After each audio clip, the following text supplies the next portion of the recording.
থাকবে physics first 6 chapter মহাকর্ষ ও অভিকর্ষ ও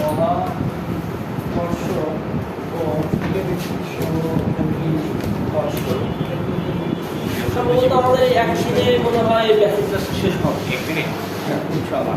এবার প্রথম কথা আমি তোমাদের প্রথমে কথা বলেছিলাম যে পদার্থবিজ্ঞানের সমানুপাতিক আর ব্যস্তানুপাতিক ধারণাটা খুব বিরাট ব্যাপার, অনেকটা বিষয়। কারণ এসে 6 থেকে শুরু করে 6, 7, 8, 9, 10 বলেছিলাম জানি নেই থাকবে, কিন্তু 5 শুধু 6, 7, 8, 9, 10 এই 5টা অধ্যায়ে সমানুপাতিক আর ব্যস্তানুপাতিক থেকে মনে করো 50% জ্ঞান রাখবে। যে কোনো প্রশ্ন 50% থাকবে এই সমানুপাতিক আর ব্যস্তানুপাতিক ধারণা তোমরা আগেই জানো, তারপরে এই জন্য আরো আলোচনা করতে চাই, আরো ক্লিয়ার সমানুপাতিক। সমানুপাতিক মানে গুণ এবং ব্যস্তানুপাতিক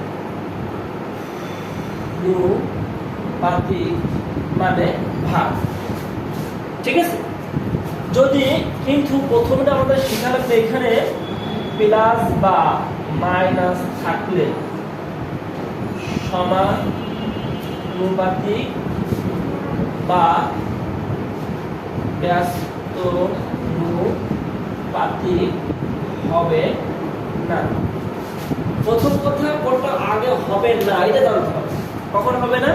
যদি কোনো সমীকরণে কি প্লাস বা মাইনাস থাকে। এটা উদাহরণ দিই, ac = ut plus half at square. এখানে মানে প্লাস মাইনাস আছে, এই যে প্লাস আছে, তাহলে অবশ্যই এই সমীকরণে কোনো সমানুপাতিক বা ব্যস্তানুপাতিক হবে না, ঠিক আছে। এবার তাহলে কখন হবে? যদি গুণ অথবা ভাগাকার থাকে। যেমন এই মধ্যে আমি দেখি ac = হাফ at স্কয়ার, এই সমীকরণে সমানুপাতিক ব্যস্তানুপাতিক হবে, কারণ এখানে যোগ বা বিয়োগ কিন্তু নাই, ঠিক আছে। এখন কিন্তু এইখানে কিন্তু কখনোই হবে না, তাই বলছি যে কোনো সমীকরণে যদি যোগ বা বিয়োগ থাকে তাহলে সমানুপাতিক হবে না, ব্যস্তানুপাতিক হবে না। যদি যোগ বিয়োগ না থাকে তাহলে হবে। সমানুপাতিক মানে গুণ, মানে গুণ আকারে থাকলে সমানুপাতিক আর ভাগ আকারে থাকলে ব্যস্তানুপাতিক। কিন্তু একটা শর্ত আছে, শর্ত মাঝে মাঝে সমান চিহ্ন থাকবে, এইটা কিন্তু মেইন শর্তটা। কি? মাঝে সমান চিহ্ন অবশ্যই থাকবে। একটা উদাহরণ দিই, মনে করো পি আর ভি ইকুয়াল মনে করো কি, আগে এই সমীকরণে সমানুপাতিক ব্যস্তানুপাতিক হবে কিনা? হবে, যেহেতু কোনো যোগ বিয়োগ নেই। এবার দেখো সমানুপাতিক মানে গুণ, মানে গুণ আকারে থাকলে সে সমানুপাতিক আর ভাগ আকারে থাকলে সে ব্যস্তানুপাতিক। কিন্তু শর্ত কি? মাঝে সমান চিহ্ন থাকবে। দেখো আমরা বলবো পি আর ভি এর সম্পর্ক কি আছে? গুণ আকারে আছে, কিন্তু গুণ আকারে, কিন্তু গুণ আকারে থাকলে হয় সমানুপাতিক, কিন্তু মাঝে কি থাকবে? সমান চিহ্ন। যেহেতু সমান চিহ্ন নাই তাহলে অবশ্যই এর ব্যস্তানুপাতিক সম্পর্ক। কেন? একটা উদাহরণ দিই, তুমি মনে জানো সমান চিহ্ন করতে গেলে অবশ্যই 500 চেঞ্জ করতে হবে। কি লিখবা? ভি পি ওই বেশি কি হয়ে যাবে? ভাগ হয়ে গেল। তাহলে এবার দেখো তো ভি পি আর ভি কি আকারে আছে? গুণ আকারে ভাগ আকারে? অবশ্যই ভাগের ধারে কি তোমার একটা লাইন বেশি করা লাগবে না, তোমাদের মনে রাখতে হবে গুণ থাকলে সমানুপাতিক যদি সেটা সমান চিহ্ন থাকে, আর যদি সমান চিহ্ন না থাকে তাহলে ব্যস্তানুপাতিক। ভাগ থাকলে কি? ব্যস্তানুপাতিক যদি সে সমান চিহ্ন আকারে থাকে, আর যদি সমান চিহ্ন না থাকে তাহলে সমানুপাতিক। যেমন আরেকটা উদাহরণ দিই যে v/t = k। v/t কি আকারে? ভাগ আকারে আছে, তাহলে ব্যস্তানুপাতিক হওয়ার কথা, কিন্তু মাঝে সমান চিহ্ন নেই, তাহলে অবশ্যই কি সমানুপাতিক। কারণ কি? বা ভি এবার টি অবশ্যই কি হয়ে যাবে? গুণ হয়ে যাবে। ভি এবং টি কিন্তু গুণ আকারে আছে, কিন্তু আমাদের অত কিছু জানা লাগবে না।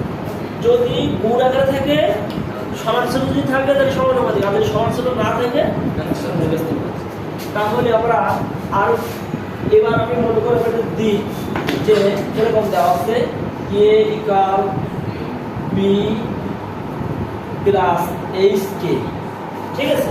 তো ফিল্ডন বলো তো এখান থেকে এর সাথে এইচ এর কি সম্পর্ক? সম্পর্কই না, গুড, বুঝিছো। কারণ এই যে প্লাস আছে, কোনো সম্পর্ক হবে না এখানে। এবার আমরা যদি দেখি কে ইকুয়াল এইচ আর কে, সাত বলো এইচ আর কে এর মধ্যে সম্পর্ক সমানুপাতিক নাকি ব্যস্তানুপাতিক? কি বললাম? সমান চিহ্ন থাকতেই হবে, গুণ থাকলে সমানুপাতিক, কিন্তু এর মধ্যে কি নেই? সমান চিহ্ন নাই, তাহলে অবশ্যই ব্যস্তানুপাতিক। কারণ কেন বলেছিলাম? এইচ বা কে যে কোনোটা এই পাশে আসলে কিন্তু ভাগ হয়ে যাবে। কথা বোঝা গেছে? এটা ক্লিয়ার হইলে কিন্তু ভালো পারবা, ভালো বুঝবা। বড় বড় অঙ্ক ছোট ছোট ভাবে করা যাবে এইভাবে। এবার মনে করো সমানুপাতিক সমানুপাতিক গাণিতিক রূপ, গাণিতিক রূপ সমানুপাতিক গাণিতিক রূপ কেমন? মনে করো আমি দিলাম এ, মনে করো এটা সমান চিহ্ন বোঝায়, ঠিক আছে? এর সাথে বি অংশে কি আকার আছে? সমানুপাতিক, মানে এ সমান বি, ঠিক আছে? তাহলে অবশ্যই এর সমানুপাতিক বা কি সমানুপাতিক গাণিতিক রূপ কিভাবে লিখবা? যদি তুমি একে 1 লেখো, একে 2 লেখো, তাহলে অবশ্যই বি কেও তাই লিখবা 1 2। এবার তুমি আরেকটা কাজ করতে পারো, তুমি এ কে a2 লিখলা আর a1 লিখলা, তাহলে অবশ্যই একেও কি লিখতে হবে? b2 আর হচ্ছে b1। সমানুপাতিক মানে এই পাশে যা লিখতে হবে ওই পাশে তাই লিখতে হবে। এবার মনে করো এরকম দেওয়া আছে এ সমানুপাতিক বি, মানে এ এর বর্গের সমানুপাতিক, তাহলে এটাও একই আগে যা ছিল তাই লিখতে হবে। মানে এখানে 1 যদি তুমি a1 বাই যদি a2 দাও, এখানেও কি দিতে হবে? b1 বাই b2 দিতে হবে। এরপরে কিছু ছিল না, কিন্তু এরপরে স্কয়ার ছিল, এর জন্য তুমি এরপরে স্কয়ার দিতে হবে। বুঝা গেছে? এবার মনে করো এরকম আছে যে এই অধ্যায়ে ছিল, এই অধ্যায়ে আছে টি স্কয়ার সমানুপাতিক আর কি, তাহলে অবশ্যই আগে যেটা সমানুপাতিক তাহলে কি লিখবো? t2 বাই t1, তাহলে অবশ্যই এখানে r2 বাই r1 লিখবো। এর উপরে ছিল স্কয়ার, এর উপরে এর ছিল কিউব, এর উপরে এসে সমানুপাতিকের গাণিতিক রূপ, ঠিক আছে? এবার আমরা যদি ব্যস্তানুপাতিক গাণিতিক রূপ শিখি, কিভাবে করব? ব্যস্তানুপাতিক হচ্ছে a 1 বাই b, বলছিলাম এটা কিন্তু সমান, তাহলে অবশ্যই কি লিখতে হবে? এখানে যদি a2 লেখো, এখানে a1 লিখতে এর উল্টো লিখতে হবে, b1 বাই b2 লিখতে হবে। এটা ব্যস্তানুপাতিক। এবার মনে করো আমরা আবার লিখলাম pb ইকুয়াল k, তাহলে অবশ্যই কি করব? ব্যস্তানুপাতিক। কারণ কি গুণ আছে কিন্তু সমান চিহ্ন নাই, অবশ্যই ব্যস্তানুপাতিক। এখানে লিখবো কি p2 বাই যদি আমরা p1 লিখি, অবশ্যই কি লিখতে হবে? b1 by b2। এই পাশে যা লিখতে হবে ওই পাশে তাই।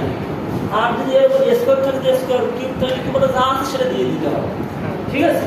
এই হচ্ছে আমাদের সমানুপাতিক আর ব্যস্তানুপাতিকের ধারণা। এবার আমরা এই অধ্যায়ে যাই, মূল অধ্যায়ে চলে যাই।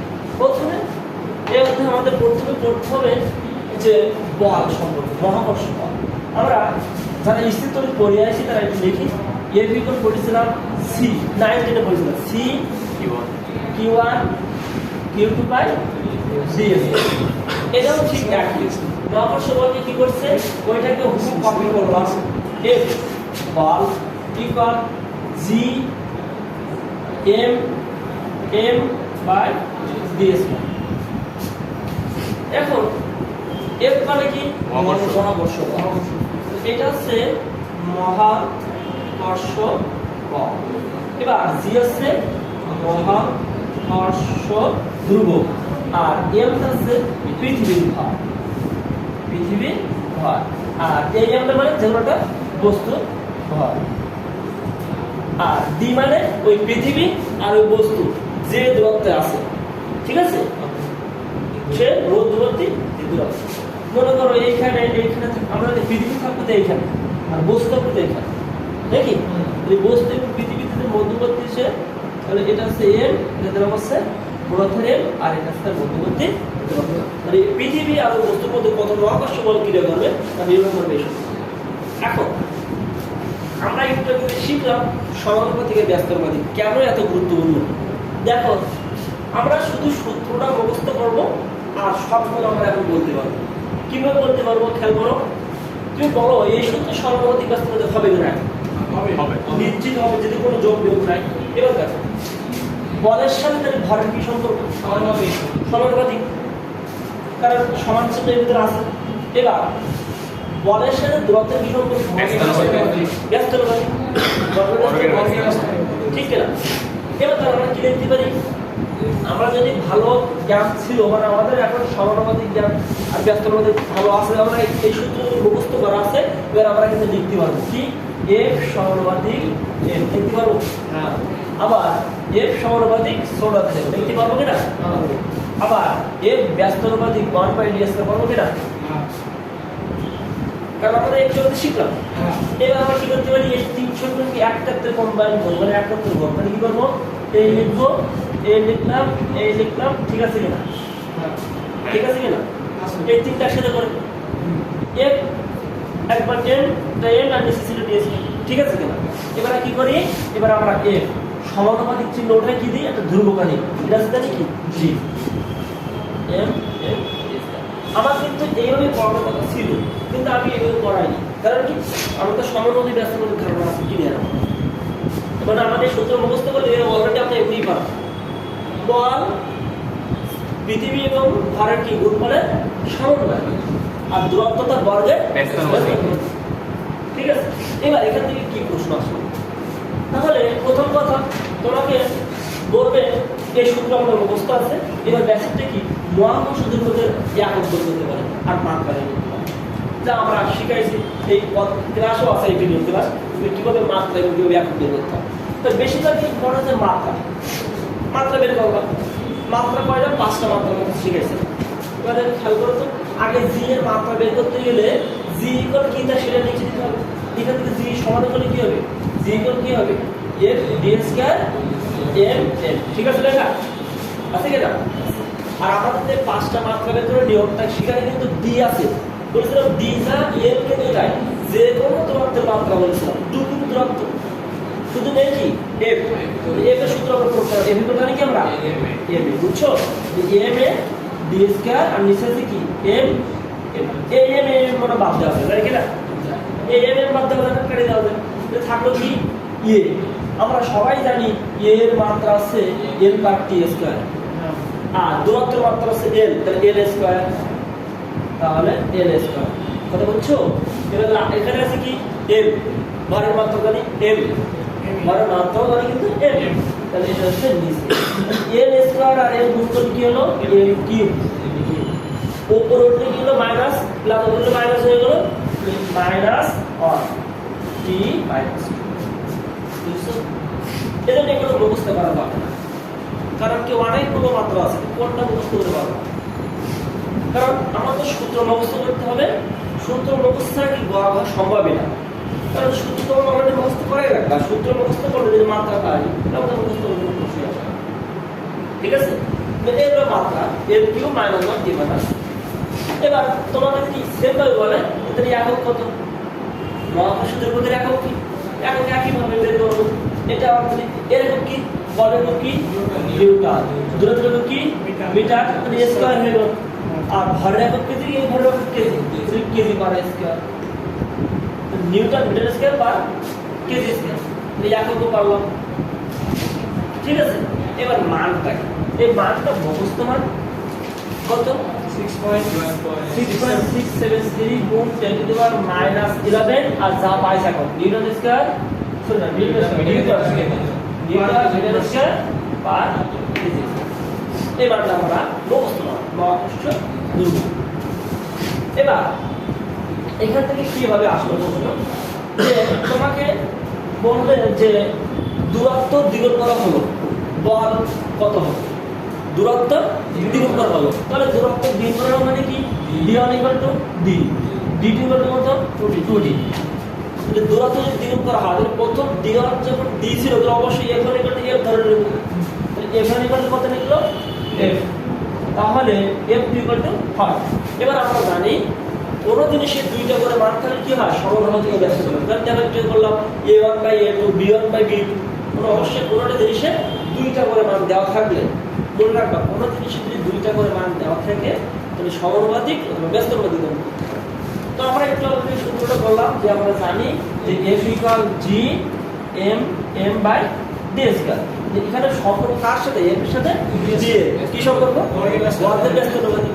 বর্গের ব্যস্তানুপাতিক ব্যস্তের প্রতি গাণিতিক রূপ কি মনে আছে f2 বাই যদি f1 এর d1 বাই d2 লিখতে হবে এই কি লিখবো f2 by f1 equal d2 by d1 এরপর কিছু না কি এরপর s করছে জি ঠিক আছে d1 বাই এটা বুঝছো হ্যাঁ এটা ব্যস্তের প্রতি গাণিতিক রূপ এবার d1 মানে কত d1 মানে d আর d2 মানে কত 2d তার কি স্কয়ার a স্কয়ার কাটলো তাহলে কত হবে 1/4 তাহলে f2 করলে কত হবে 1/4 f1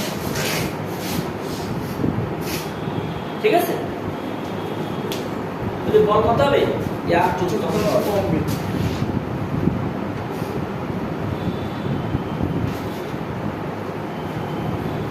এক চতুর্থাংশ ঠিক আছে এবার এটা আমরা এটা তো আমরা গণনা করতে পারি কিন্তু এমসিকিউ কিভাবে করা যাবে এমসিকিউ কিভাবে যে f যা ছিল তাই এটা এমসিকিউ করব এবার f ব্যাসার্ধ ডি স্কয়ার তো তাহলে কি লিখব কাকে দ্বিগুণ করেছে d কে তাহলে কি লিখব f এটা কত হইছে আমরা আর এখানে যে f থেকে উপরে সেই f মানে 1/4f এবার আমি উল্টো যদি প্রশ্ন করি যে দূরত্ব 4 গুণ করতে হলে বল কত করতে হবে তাহলে কিভাবে করব এই লিখলাম এই লিখলাম ওই সূত্র দিয়ে তুমি বলেছিলে কি যে দূরত্ব 4 গুণ করতে হবে দূরত্ব কত 4 গুণ করতে হবে দূরত্ব 4 গুণ করতে হলে এটা কত হবে তাই তো তাহলে f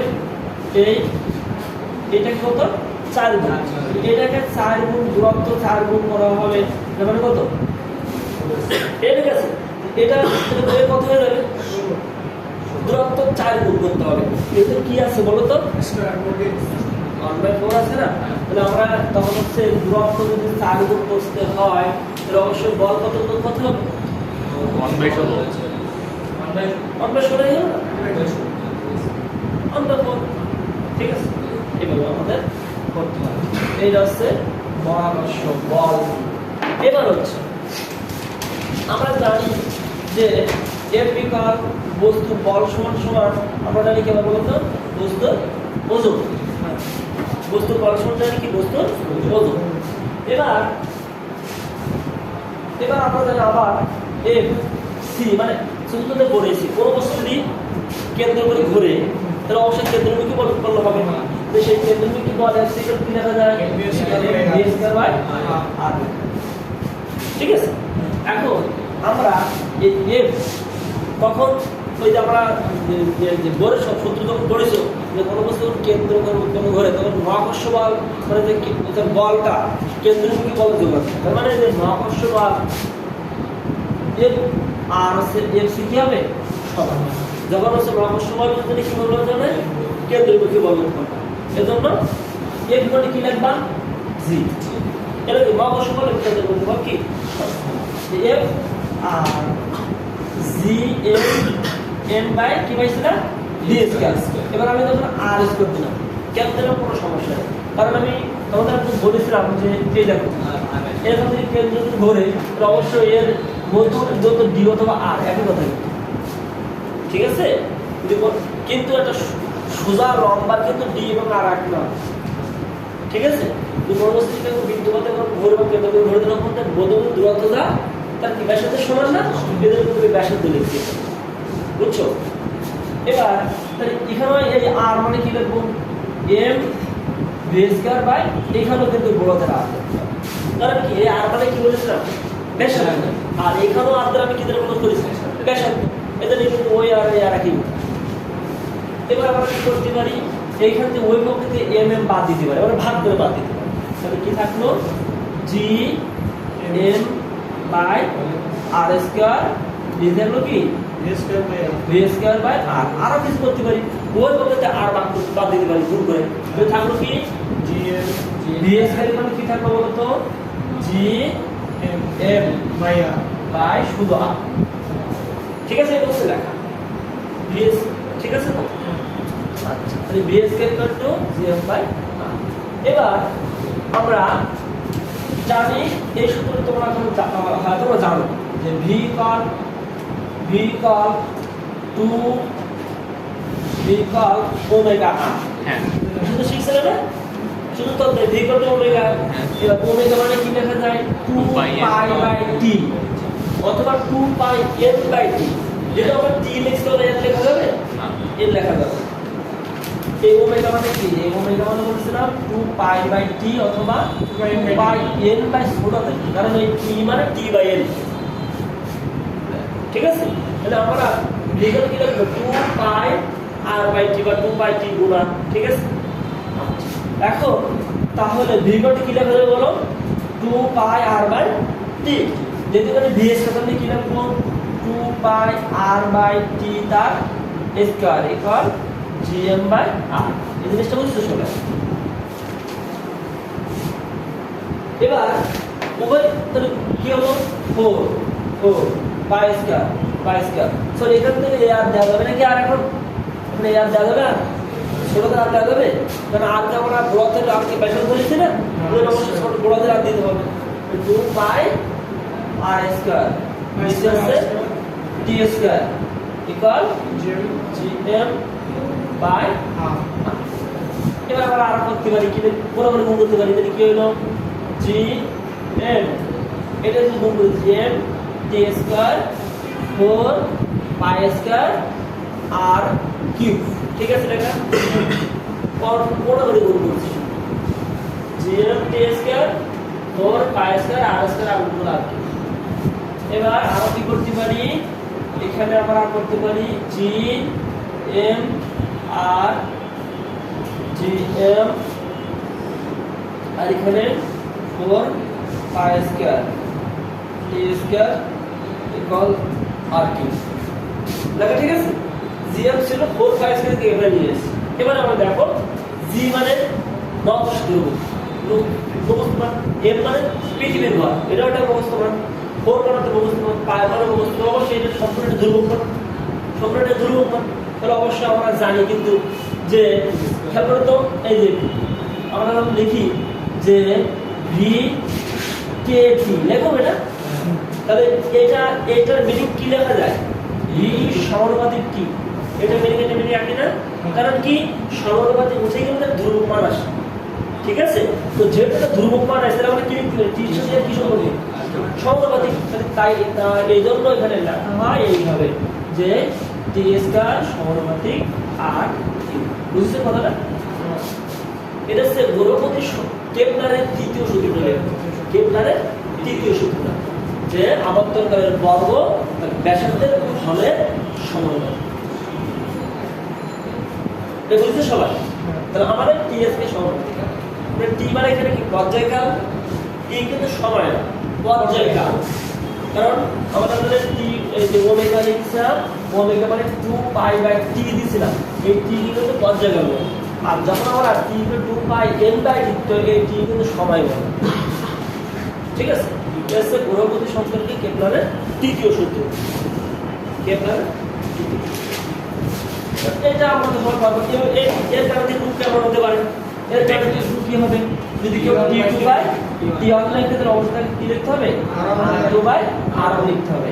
আর এর উপরে স্কয়ার ছিল আর এর উপরে কিউব ছিল। 2 পাই n বাই টি। হ্যাঁ, 2 পাই n বাই টি। যদি n না দেওয়া হয় তাহলে না, n ছিল আগেরটা সবগুলো। যদি না দেওয়া মানে 2 পাই বাই টি। সেক্ষেত্রে কি বড় কি হবে? কারণ কি এই দেখো, এই টি মানে ভাই হচ্ছে টি বাই এন। এই টি মানে হচ্ছে টি বাই এন, এজন্য ওটা উল্টে দেন, এর উপরে টি নিচে আসে।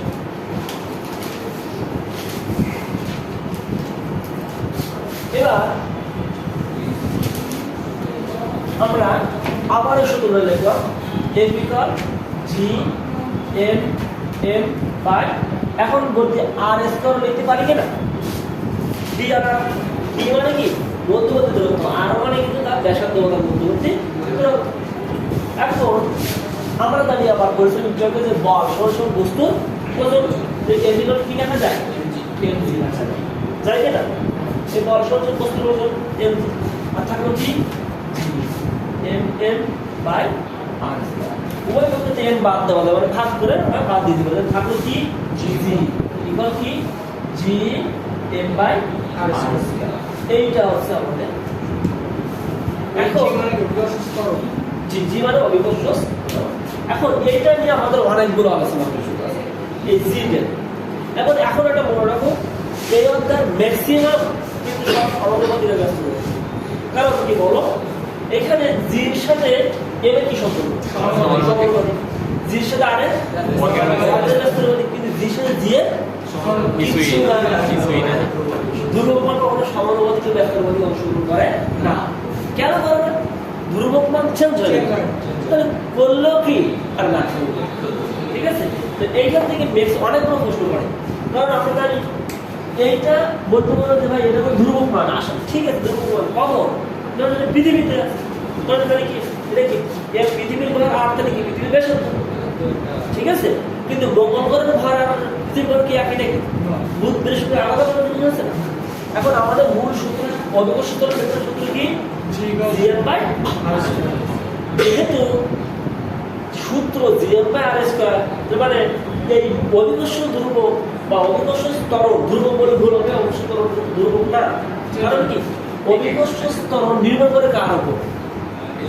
তার ভর এবং তার ব্যাসার্ধ। এবং মনে রাখতে হবে, আরো বলি, খুব গভীরভাবে আলোচনা করি, জি মানে জিএম বাই আর স্কয়ার। তার মানে অবিকর্ষ স্তরণ কিন্তু বস্তুর উপর নির্ভর করে না। আর কারো উপর? গ্রহের ভরের উপর। গ্রহের ও যে গ্রহ আছে সেই গ্রহের ভর। কারণ কি জিটার সূত্র কি? GM by R square. G মানে মহাকাশ ধ্রুবক, সব জায়গায় সমান। এই এম মানে কি? ভর। কার ভর? পৃথিবীর ভর। আর মানে কি? পৃথিবীর ভর আর মঙ্গল গ্রহের ব্যাসার্ধ হবে নাকি? পৃথিবীর ভর তাহলে পৃথিবীর ব্যাসার্ধ। এবার তাহলে পৃথিবীর ভর আর পৃথিবীর ব্যাসার্ধ যদি করি, তাহলে অবশ্যই কার অবিকর্ষ স্তর করে মঙ্গল গ্রহের? পৃথিবী। খেয়াল করতে হবে, এটা কিন্তু আমরা পৃথিবীতে জিপি দিতে পারি। এবার এই সূত্র অ্যাপ্লাই করে আমরা মঙ্গল গ্রহে বের করবো, তাহলে সূত্রটা চেঞ্জ হবে না। চেঞ্জ হবে নাকি? সূত্র কি হবে? জি এম বাই কি বলো আর স্কয়ার। যদি এবারে মঙ্গল মার্কস দিই, এটা যদি এম দিই, তাহলে অবশ্যই এই এমটা কার? মঙ্গল গ্রহের। এই আরটা কার? মঙ্গল গ্রহের। এই জন্য বলছি যে অবিকর্ষ স্তরণ নির্ভর করে কিন্তু বস্তুর ভরের উপর না। কি বলেছিলাম যারা? যে সূত্র যা তার উপর নির্ভর করে, তাহলে অবশ্যই অবিকর্ষ স্তর নির্ভর করে কার উপর? ভর এবং ব্যাসার্ধ। কথা কিন্তু ভর এবং ব্যাসার্ধ কার? গ্রহের। যে গ্রহে যাবো সেই গ্রহের ভর এবং সেই গ্রহের ব্যাসার্ধ। এটা হচ্ছে পৃথিবী। এটা কার? মঙ্গল গ্রহের। এবার আমি কথা বলতেছি, এইখান থেকে প্রশ্নটা কেমন যে এই জি এর সূত্র কি বলো? GM by R square. সমানুপাতিকের ব্যস্তানুপাতিক একবারে সর্বোচ্চ 3টা হতে পারে, মনে রাখবেন। একবারে সর্বোচ্চ কয়টা হতে পারে? 3টার বেশি কখনো হবে না। তাহলে জির সাথে এম এর কি সমানুপাতিক, আর এর সাথে কি বর্গের। তাহলে এর গাণিতিক রূপ কিভাবে লিখতে হয়? কেউ যদি জিই বাই জিএম লেখে, তাহলে অবশ্যই এম এর সাথে কি সমানুপাতিক, তাহলে অবশ্যই কি লিখতে হবে? M E by M A. বুঝে নেব না? সমানুপাতিক মানে কি? একই সিস্টেম। এখানে 1, এখানে 2, এখানে 1, এখানে 2, এখানে আমি 1 আর 2 দিই, আর পৃথিবীর মঙ্গল করে দিচ্ছিল, অবশ্যই পৃথিবীর মঙ্গল করার হবে। এবার আর এর সাথে কি উল্টো দিতে হবে, গুণ উল্টো মানে কি? তাহলে এখানে আর এম বাই আর আর কার উপর স্কোর ছিল, এই এরকম বলছিল বড় বড় অঙ্ক করা লাগবে না, ছোট বড়। কারণ কি তখন কি করতে হবে? এটা বের করতে পারে, আবার মঙ্গলটা আলাদা রকম বের করতে হবে। হ্যাঁ, বুঝছো? মানে এটা শিখলে কি হয়েছে, তোমার কি হবে? প্রথমে এই জি মানগুলো এই মানটা বের করতে হবে, আবার মঙ্গলের ক্ষেত্রে আবারও শুধু মঙ্গল বের করতে হবে, করে দুটো অনুবাদ করে দেওয়া হবে, আর এই একবারে করা গেছে, একবারে করতে পারবে। তাই বলতে বড় বড় সহজ টেকনিকে সহজ করতে পারবে সমানুপাতিক ব্যক্ত করতে।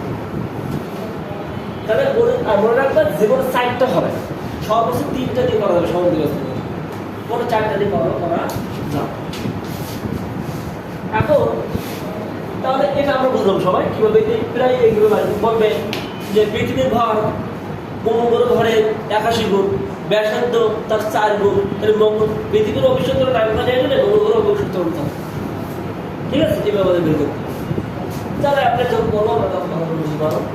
এবার এই জি আবার করবো, এই জিটা কি করবো, জি সূত্র জানি কি আমরা জিএম বাই আর স্কয়ার, এটা পৃথিবী পৃষ্ঠ, তাই তো?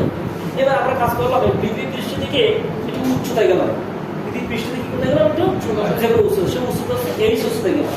তো অবশ্যই পৃথিবীর ব্যাসার্ধ তখন কি হলো, পৃথিবীর ব্যাসার্ধ তখন আর না, কি হবে তখন আর প্লাস মানে আগে ছিল পৃথিবীর ব্যাসার্ধ কত কত ছিল আর, এবার পৃথিবীর সাথে কত উচ্চতায় গেছে আরো আরো এসে তখন অবশ্যই মোট দূরত্ব কত হয়েছে, মধ্যে দূরত্ব আর আরো এসে গেছে।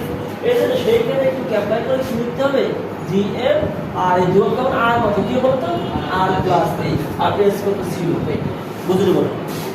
কারণ আগে ছিল পৃথিবীর ব্যাসার্ধ আর, এবার তার থেকে আরো এস উচ্চতায় গেছে, তাহলে অবশ্যই সূত্রটা কি হলো আর প্লাস এইচ আর এস কত ছিল, এস কি পৃথিবীর থেকে এইচ উচ্চতা, তাহলে অবশ্যই এটা কিন্তু জি না, তখন এটা কি বলতো, তখন এটা তখন কি হলো বলতো জিএইচ, এটা হচ্ছে কি জিই মানে পৃথিবী পৃষ্ঠের অভিকর্ষ, আর এটা কি জি এইচ পৃথিবী পৃষ্ঠ থেকে এইচ উচ্চতা।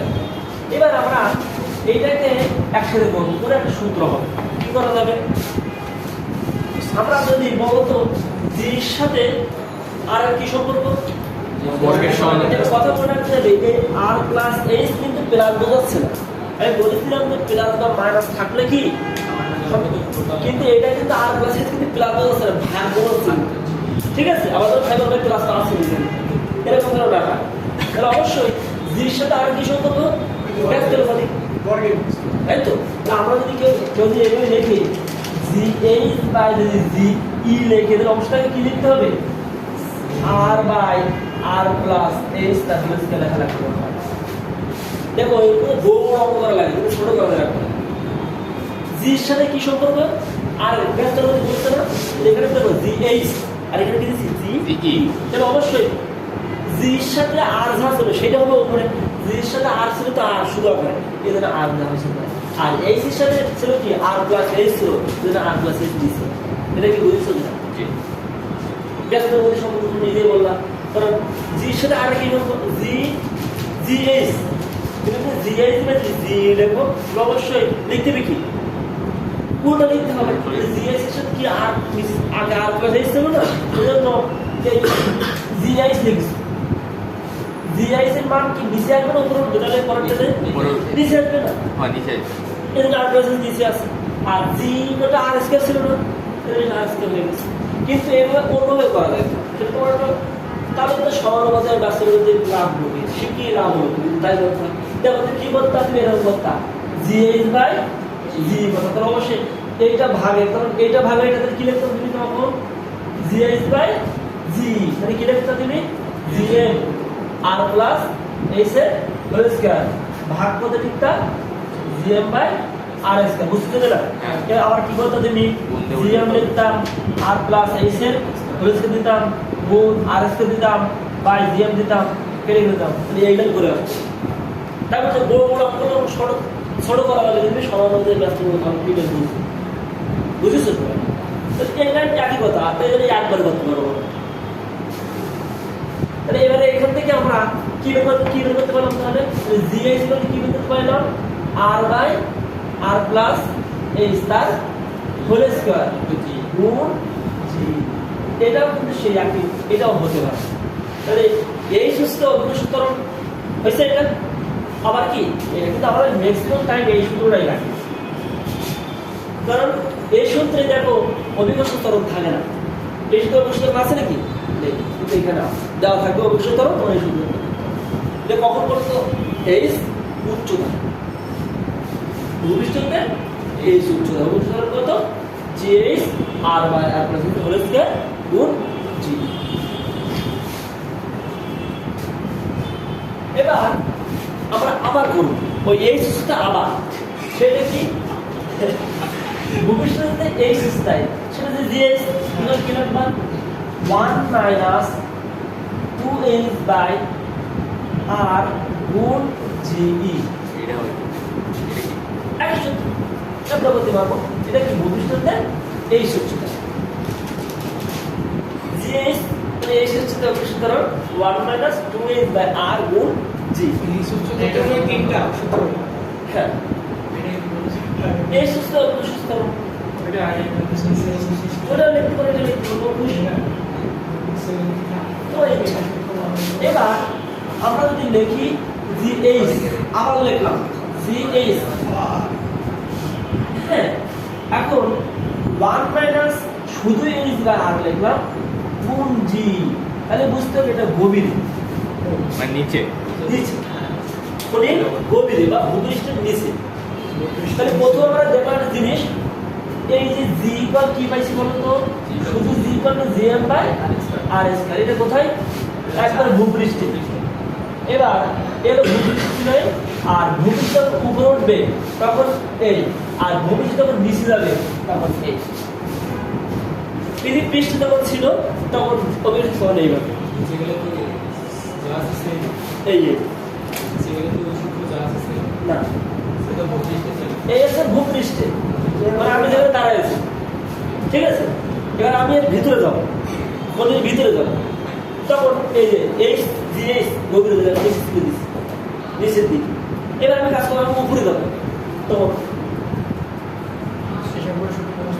জি আসছে শুধু জি কি আমি তার ভালো বললাম শুধু জি আসছে কি অভ্যস্ত নেই এবার যদি উপরে যায় পৃথিবীর উপরে যায় পৃথিবীর পৃষ্ঠের উপরে আবার মঙ্গল গ্রহ চলে গেলে কিন্তু আলাদা হয়ে যাবে মঙ্গল গ্রহ চলে গেলে কিন্তু তখন কি হবে বলো তো তখন কিন্তু এই জি এর মধ্যে কি হতো G M M by R M square এটা কিন্তু মঙ্গল গ্রহে চলে যাওয়ার পরে পৃথিবী পৃষ্ঠে থাকতে হবে পৃথিবী পৃষ্ঠ থেকে উচ্চতা গেছে সেটা উচ্চতা থেকে তখন এই গেল শুধু আর যদি গভীরে চলে যাও ঘরের গভীরে চলে যাও এখানে এখান থেকে আরেকটা প্রশ্ন যে এখান থেকে আরেকটা প্রশ্ন এই যদি দেখো উপরে পৃথিবী পৃষ্ঠ থেকে যত উপরে উচ্চতা উঠানো হয় তত ওই অবিকশ স্তরের মান কমে নিচে গেল কম কেন কেন খেয়াল করো এবার যারা গণিত ভালো বলতে পারে ভালো বোঝার কথা কারণ কি সেটা চিন্তা করো তোমরা এইটা দিয়ে চিন্তা করো যে এই যে আমরা জানি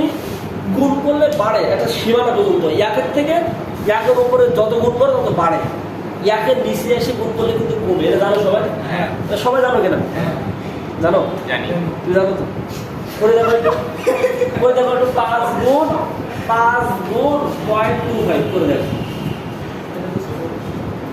করে দেখো প্রমাণ হয় না এটা অবশ্যই কমে গেছে আমরা কিন্তু গুণ করলে বাড়ে কিন্তু একটা নির্দিষ্ট সীমা কোন সীমা বলতো একের উপরে একের নিচে গেলে কমে কিন্তু কমবে।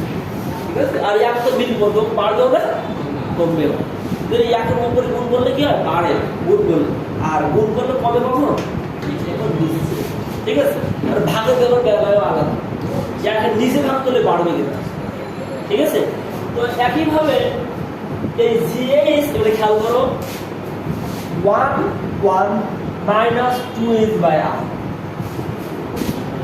তাহলে একের থেকে এটা বিয়োগ যেহেতু একের থেকে এটা কি বিয়োগ তাহলে অবশ্যই এই মানটা কি একের থেকে কম হবে কিনা হবে একের থেকে কম হবে কিনা কম হবে এবং মাইনাস হতে পারে সেটা আমরা জানি না মাইনাস হলেও সেটা কম নাকি বেশি কম কম কম এবার তার সাথে গুণ কি তাহলে বলো তো এটা একের থেকে কমের সাথে জি গুণ করলে জি মান বেশি হয় না শুধু জি বেশি হবে জি বেশি সুযোগ ভালো বলো শুধু জি আছে এক জায়গায় আর এর সাথে গুণ আছে একের কম তাহলে কোন মানটা বেশি হবে শুধু জি মানটা এই জন্য কিন্তু এই জি এইচ মানে কি ভূপৃষ্ঠ উচ্চতায় উচ্চতায় উচ্চতা অবশ্যই ভূপৃষ্ঠ উচ্চতায় এই জি থেকে কি হবে কম হবে আমার নিচেও তো একই সূত্র বিয়োগ করবো বিয়োগ 1 থেকে কম আসবে বিয়োগও আসতে পারে একের থেকে তো কম তো আসবে কারণ আমরা এর থেকে বেশি তার মানে তো মাইনাস আছে মান আর মাইনাস মানে তো কম এবার অবশ্যই জিএইচে কি হয় যদি উপরে গেলেও কি হবে কমবে স্তর কেন কমবে এই সূত্র আমরা বলে দিলাম নিচে গেলেও কেন কমবে এই সূত্র যে বলবা এখানে 1 মাইনাস এইচ বাই আর অর্থাৎ এই 1 মাইনাস এইচ বাই আর অবশ্যই 1 মাইনাস এইচ বাই আর অবশ্যই কি একের থেকে কি ছোট না এক বলতে পারছি একের থেকে ছোট তাহলে অবশ্যই জি জিএসি বলতে জি গুণ একের থেকে ছোট মানে অবশ্যই কম কথা বোঝা গেছে এই তো ভবিষ্যৎ থেকে এই সূত্রটাই গভীরতা কি এইচ গভীরতা, এটা উচ্চতায় এটা হচ্ছে গভীরতা। এখন আরেকটা করতে হবে এখানে, এবার ওই অভিকর্ষ ওই ত্বরণটাই নিয়ে আমরা কোনো একটা ডিগ্রি অক্ষাংশ কোনো একটা ডিগ্রি করে যাবো, তখন কি সূত্র দেখবো জি ল্যামডা, তার মানে কি ল্যামডা ডিগ্রি অক্ষাংশে অভিকর্ষ ত্বরণ করে, মানে যে কোনো ডিগ্রি অন্য দ্বারা কি করা হয় থিটা দ্বারা ডিগ্রি প্রকাশ করে, এত ডিগ্রি। আর এখানে কি দিতে হবে ল্যামডা, জি মাইনাস এর omega square R cos square, এই যে cos থিটা মানে cos কত ডিগ্রি মানে তখন 40 ডিগ্রি করে গেছে কোনো কোণ ছাড়া, তাহলে তখন অবশ্যই কত পারে। আর এর মানে কি কতবার খুব ঘুরতেছে, মানে এর মানে কি সংখ্যা, কতবার ঘোরার সংখ্যা। আর ওমেগা মানে কি কৌণিক বেগ, কত কৌণিক বেগ 3 ডিগ্রি বা 10 ডিগ্রি কত কৌণিক বেগ ঘুরতেছিলাম, ঠিক আছে। এই ওমেগা মানে তোমরা সবাই জানো কৌণিক বেগ, আর আর মানে সবাই জানো ব্যাসার্ধ, আর cos মানে কি কত ডিগ্রি, কত ডিগ্রি, এই ল্যামডা মানে কত ডিগ্রি। এবার একটা খেয়াল করো, এইখান থেকে আমরা এবার লিখলাম জি ল্যামডা, আমরা জানি সূত্র প্রমাণ করেছি জি করতে কি লেখা যায় G M by R square লেখা যায়, এই জি করতে কি লেখা যায় G M by R square লেখা যায়, আর যা তো omega square R cos square lambda, তখন n ইকুয়াল কত 1/2, এটাও লেখা যায়। এবার বলো তো জি ল্যামডা ইকুয়াল শুধু জি লিখবো, কখন লেখা যাবে যখন এইটুকুর মান কত হয় 0 হয়। এবার আমরা জানি এখানে একটা সহজ টেকনিক 0, আমরা যদি cos এর 0 মান আছে তাহলে cos কত ডিগ্রি মান 0 দেব, cos ইনভার্স 0 দেব কত হয়, মানে cos কত ডিগ্রি মান 0 হবে, আমি জানি না 1 ডিগ্রি আইবে cos 90 মান 0, তাহলে অবশ্যই এটা কত তখন, এটা অবশ্যই ল্যামডা কত 90 ডিগ্রি, ঠিক আছে। এবার তোমরা বলো তো যে এই জি ল্যামডা বড় নাকি এই জি ল্যামডা বড়, নিশ্চয়ই অবশ্যই বড়, এই জি থেকে এটা বাদ দিতে হবে আর এটা তো বাদ দেওয়া হবে, ঠিক আছে। এজন্য আমরা জানি কোন অঞ্চলে জি মান বেশি, মেরু অঞ্চলে নাকি বিষুব অঞ্চলে, মেরু অঞ্চলে কিনা, অবশ্যই এই জন্য মেরু অঞ্চলে ল্যামডা মান কত তাহলে অবশ্যই 90 ডিগ্রি, ঠিক আছে। তাহলে আমরা বলতে পারবো এটা এই ল্যামডার কত ডিগ্রি, এটা 90 ডিগ্রি বলে, তাহলে অবশ্যই এটা আছে কি মেরু অঞ্চলে আর এটা আছে বিষুব অঞ্চলে, বুঝা গেছে। এই হচ্ছে ল্যামডা ডিগ্রি অক্ষাংশে তরঙ্গদৈর্ঘ্য করে, সরি তরঙ্গদৈর্ঘ্য অভিকর্ষ ত্বরণ নির্ণয়। প্রথমে আমরা অভিকর্ষ ত্বরণ নির্ণয় করতে পারবো যে কোনো পৃথিবীর বা যে কোনো গ্রহে, এবার পৃথিবীর উপগ্রহগুলো পারবো টিসিগুলো পারবো, এবং যে কোনো ডিগ্রি অক্ষাংশ আমরা, ঠিক আছে। এবার না না না না আরো রাখবো আমাদের ফোন লিস্টে কে ফোন কেটে দাও, এবার আমাদের লাগবে এরপর এবার হচ্ছে পৃথিবীর মুক্তি বেগ নির্ণয় করতে হবে। 5টা বেজে গেছে, কেটে দেবো ভিডিও কেটে